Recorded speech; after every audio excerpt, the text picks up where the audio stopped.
What sort of training exactly are pro riders doing in 2025?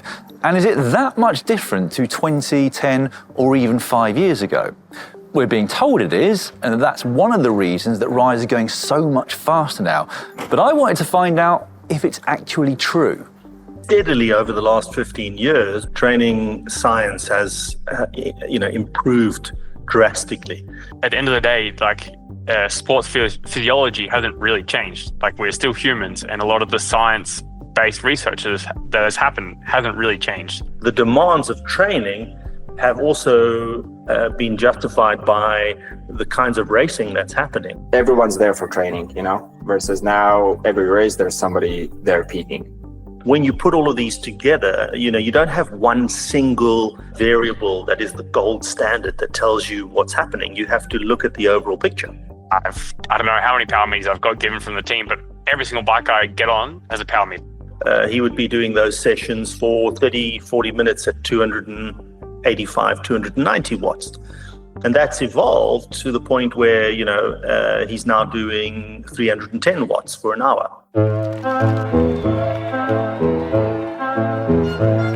Better nutrition, more carbs, better bikes, more aero clothing, faster drivetrains, less rolling resistance. Those are just a few of the things that have improved in pro cycling over the last decade or even 5 years. It genuinely feels like there are no stones left unturned when it comes to performance in pro cycling now. But what about training specifically? The buzz term over the last couple of years has been Zone 2. But that's something that was done in the 90s. My first ever coach, Alan McRae, prescribed me almost entirely Zone 2 training in the winter of 1997. I had to keep my heart rate in a certain bracket, one he'd worked out using my data from a ramp test done on a Techno Gym spin cycle.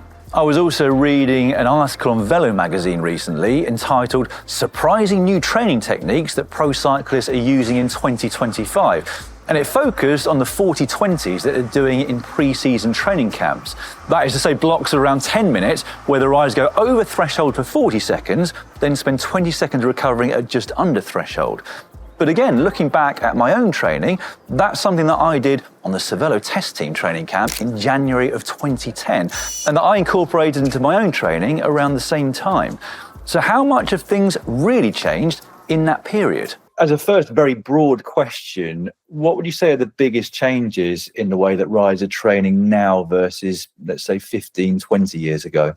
It's been an evolution. And I think if you compared it now to, say, 2005, 2006, they're not even comparable. And back then, Jan Ulrich being a great example, Jan used to take at least 2 months off the bike following the end of the season, lose all of the training adaptations that he acquired during the course of the season. We now know that doing that pretty much sets you back to the beginning. And so that's what most riders would do. In his case, he'd eat a lot of, I think, cake and probably a few beers and gain, approximately 10 kilos compared to his Tour de France winning weight. And then riders would go to the races and race themselves into shape. And over a period of, 2 months of racing, they would progressively improve their form towards their goal. And then they'd be there, ready to compete for that particular goal. There've also been some pendulum swings. In the late 2000s, we had this paradigm of polarized training where, they presented various research studies and quite a few people, including myself, moved to sort of promoting doing the polar opposites in training. In other words, doing very low intensity training and then doing high intensity interval training. And that's now swung back to where we understand that pyramidal sort of training intensity distribution is seemingly the most optimal for the kinds of racing that happens in the World Tour, which is where you do the majority of your training at a low intensity, where you would comfortably have a conversation, a good portion, but less at a uncomfortable intensity, but not going all out. And then, the cherry on the top is the last little part of of the training, which is the very high intensity interval training that athletes are doing now. Now there's just more refinement and more maybe emphasis put on certain areas, whereas previously it was maybe a little bit more relaxed, or like the description of training was maybe a little bit more relaxed, where it might have been like, okay, today's a threshold day, and that might have just been the description of the day's training, and then you kind of made it up as when you went. Whereas now it's like, today's a threshold day, it's 4 hours, it's, for example, 4 by 10 minutes at this prescribed wattage, at this prescribed heart rate, and we're going to take lactate on the first and the second, or first and the third one, to make sure you're in the right zone. Quick interlude for a quick request. We'd like to know how many of you are really into content like this. If you would like to see more along these same lines, could you please click the thumbs up button and or leave a comment below? Thank you. Back to the interviewees. The cynics watching this might say, well, how much different are things than they were 20, 15 years ago, given that there's evidence there that we were already doing similar kinds of training? Yeah, there have been periods where similar kinds of training have been done. I think the key thing is pulling it all together and knowing what to do for each rider and being very specific about it. So zone 2 training, in the past, in the 80s and 90s, we used to talk about tempo training. So what is tempo training? It's in that range, a little bit more intense than zone 2 training, but it was something that a lot of riders did at the time. I've done these efforts for quite a while, but I think it is true that there's more and more people that are specifically doing them in a more structured way than there used to be. The difference really is with the zone 2 training is getting the intensity just right. Because if you overdo the intensity, the athlete ends up overly fatigued, they don't recover, and they end up stale and in an overreached or overtrained status. And doing too little, you're not stimulating that maximally. So, we'll do a lactate test in December, we'll set the training zone. But a lot of riders these days will even have their own lactate meter where they'll go out on a training session, and during one of those sessions, they'll stop at the side of the road, test their blood lactate, report back to the coach, and then fine-tune the intensity. One of the latest additions, for me personally, has become lactate testing in training. You obviously have a lot of data from the races. You do have a lot of numbers that you can kind of estimate where your threshold is, et cetera, et cetera. But doing a lactate test on the road is always a lot more accurate. I do have a lactate monitor at home, but I find it quite hard to measure myself. And I also find that there's a lot of noise within the data, to be honest. I think it is useful that when we do, for example, normally in the December and the January training camp, the team, we always do lactate measuring. And then, for example, maybe in the altitude camp before Criterium Dauphiné, we also do it there, and you can kind of compare to previous years. But I haven't found it very useful to try and measure it myself on day-to-day training, to be honest. In the last probably 5 years, I bought a lactate measurement device myself. Is it easy to use? Yeah, I mean, it's not crazy complicated. I don't do, obviously, a lot of times when you go into a lab or somewhere doing testing with somebody, you do the lactate measurements out of your earlobe. But a finger prick is quite easy. For instance, an athlete like Pavel, who's actually one of my athletes who I coach personally, when we started in December, he would be doing those sessions for 30, 40 minutes at 285, 290 watts.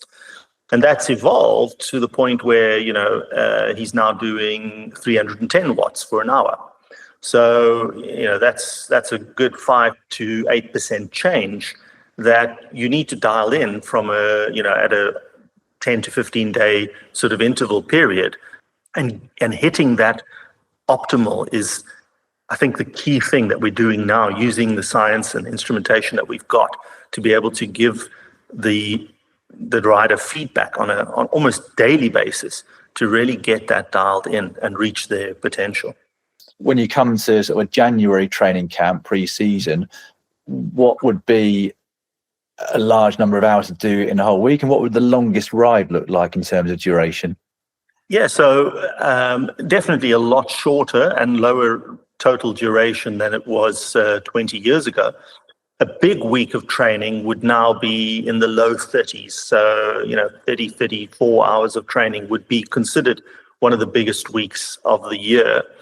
There is still scope for, a long, easy ride. So there are sessions where the athletes will do a 5 or even a 6 hour ride. That's sort of reaching the sort of the highest durations for any given training session. And that's done at a really low intensity. And there are a good couple of those training rides in the early part of the season. And then, as I said, again, sort of in the middle of the season when they take a break. And from there, it becomes progressively less and less. So in the sort of 2-3 week period leading up to a stage race, the volume is going to be ranging from 15 to 25 hours in a week, which is far less than it was in the past, but very specific stuff. And quite difficult to do because of the intensities, but significantly lower than 10, 15 years ago. Yeah, I think that 2016, 17, 18, we didn't really do many altitude training camps.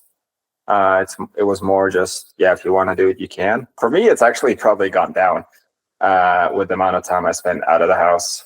Actually, one of the reasons we live in Andorra and one of the reasons we live where we live in Andorra is because we live at 2,000 meters, and I can sort of avoid some training camps that are not mandatory.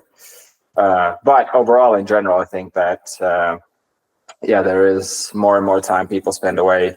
I mean, we have some guys at January camp that are pretty much going straight to Teide for altitude training. So it's like week and a half in southern Spain, and then 3 weeks in Teide. So they're on the road and then they go straight to race. So they're on the road for like 6 weeks. So it's definitely changed. Definitely takes quite a bit of commitment. It's maybe got more specific earlier. For example, like if you did a December training camp 8 years ago, it was maybe just you go with the team to Kelpe and you do just hours on the bike. You have a big group and you just do maybe 4, 5, 6, rest day, 4, 5, 6 hours, and you stop at a coffee shop and you don't really do too many intervals. Whereas now already in this December training camp that we did last month, you already have quite specific intervals that each rider is starting to do. So it's not maybe that the training has changed too much. It's more that it's just got more specific early on in the season. And then, like you said about the altitude, back 8 years ago, it was very rare you saw anyone doing any altitude in the first couple of months of the year. Whereas now the research has been done that if you do repeated bouts of altitude, you get a better effect. So now it's not about trying to peak in 3 weeks' time. It's about trying to prepare the body for that pre-Dauphiné altitude training camp so you get a better effect then. And then when you're peaking for Dauphiné Tour de France, you've hopefully got a better level than if you hadn't done a pre-season training camp at altitude. Also, we've seen videos recently of Sepp Kuss doing very low cadence work on a climb, and he's not the only one. Is that something that you as a team subscribe to? And if so, what's the reasoning behind that? If you're, 4 hours into a race and you're on the third col and you're climbing for 45 minutes at a time, one of the things that happens is that you get muscular fatigue in terms of the inability to produce the torque to keep turning the crank over.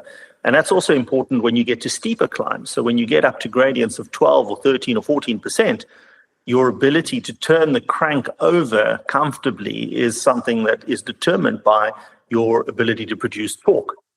And we can measure that quite readily when we look at, when we just throw the data into an analysis tool. We can, we talk about power duration. So your power duration curve is your curve of what you can do maximally for different durations from 5 seconds through to 5 hours. And you have a torque duration curve as well. And what we've seen, for instance, in athletes, and this is some of the key thing, one of the key aspects that we have turned things around with in the last 2 years, particularly for Tadej, for instance, and other athletes, that I think this year will actually take another step up, is that when they were juniors, they had intrinsically a lot of strength. You have a high VO2 max when you're 18, and you have a high functional strength. Now you spend 2, 3, 4 years of doing a lot of volume without adding sufficient strength kind of training and low cadence talk type of work. And what we could see is that their functional strength was dropping every season. So your mean maximal torque, Newton meters per kilogram body mass for a particular period of time, was getting lower and lower. And reversing that by doing functional strength training has, in many riders' cases, has reversed their downward trend in performance. And so it's a very key part of what we do. Strength work, low cadence work. I've done every single year, even before I was pro. And I do see the benefits of it, not just for the strength improvements, but also just the joints and the muscles. You still, especially when you start racing, there's a lot of strain on them, and you really need to get the ligaments ready. I'll run you through basically exactly what I did today. So today was 4-hour training, and we're starting here at about 2,100 meters. We needed to ride about an hour before we started descending down. And in that hour, I did 4 15 seconds sprints, but basically it's starting from 5 kilometers an hour in a relatively big gear. So 60 to 80 RPM, seated maximum sprint for 15 seconds, 3 seconds rest, repeat 4 times. And then I did one 40-minute interval at about 340 watts. So that's like zone 3-ish, I would say. And then again, I repeated the same low cadence sprint interval on the way home. So in total was 8 15-second sprints with one 40-minute zone 3 interval. If you take this next 12-month period starting January the 1st, finishing December 31st, how much time do you think you spend at altitude and on training camps in general, and how much does that look different to 10 years ago?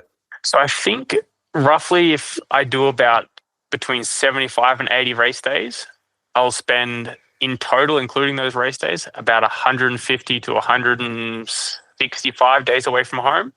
So there's another 80 odd days in there, which is training camps. And then maybe time at altitude. So we'll spend probably close to 3 weeks now. And then I'll probably spend another 3 weeks before Dauphiné. And maybe 1 week to 10 days between Dauphiné and the Tour. And then if I go on to do WorldTour, maybe another 2 weeks after WorldTour. So that's close to 9 weeks, I think. 9 to 10 weeks at altitude. What Jack said there about doing 12 weeks or so per year on training camps is a big difference between my day and now. In my few years as a pro, we'd have a team get together in November or December, then a 2-week camp somewhere in Southern Europe in January, and for me, that would be about it. The big stars might do another one before the Tour de France, but that wasn't a given. However, at UAE, it's apparently not quite as extreme as Jack Haig. We don't do nearly as much training at altitude or training camps as Jack Haig is pointing out. We have our GC riders or Grand Tour riders, I should say, do about 6 weeks of training camps per year if we exclude December. So in December, we have a training camp, but that camp is largely focused on meetings and biomechanics and medicals and so forth. So it's not a true training camp. But if you look at the training camps that happen in the season, we max out at about 6 weeks. But those training camps are important. So we know that altitude does improve hemoglobin mass, and we know that from research and from our own data, and that directly relates to your performance at sea level. And so what's the optimal period at altitude? It's about 3 weeks. You can do shorter. 2 weeks, you get about 2/3 to 3/4 of the adaptation, and in the final week, you get a little bit more. We know that if you do have an exposure to altitude earlier on in the season, that you get a more rapid and significant response to the second training camp. So therefore, 2 training camps is generally what happens. And then, it's, as you point out, it's not just the altitude. It's the being at a training camp that's also key. It allows the coaches to directly monitor the athlete, and a typical test is the the breakfast room check. When the rider walks into the breakfast room, you can tell a lot by their body language, and backing them off when they're doing too much. But we also do a lot of monitoring, including, for instance, every 4 days at a training camp, we do blood tests to look at how well they're responding to the training in terms of monitoring for signs of overtraining. And we then calibrate the training loads for riders that are showing signs that they're decompensating. The monitoring of riders has definitely gone up a level, or 10 levels. Whilst I was always very meticulous in logging my own training very precisely, I wasn't required to send any of it to my teams. Back then, we were kind of trusted to do what we thought was best for ourselves. But now, every single metric is analysed on an almost daily basis. The technology that goes into those kinds of monitoring techniques has improved substantially in the last 10 years. So, the concept that you're talking about, that Training Peaks incorporated, which is acute and chronic training load and the training stress balance, that's something that first came around in the 50s. So Hans Selye was a researcher in the 50s who came up with this, and not just for sport, but for life in general, about this stress adaptation sort of phenomena where you stress the body, you have a reduction in performance because you've got some damage to various different cells and structures, and then you adapt and then you improve. And he spoke about this model of having the optimal stress and the optimal recovery period, and then having the best adaptation rate. And that's really what that tries to do. But that's what we call external load monitoring. So it's telling us what the stress is on the human body purely from a power and work perspective. But everybody's an individual, and so you need to understand the internal load, which is, in other words, how the body responds to that, to optimize that for the person.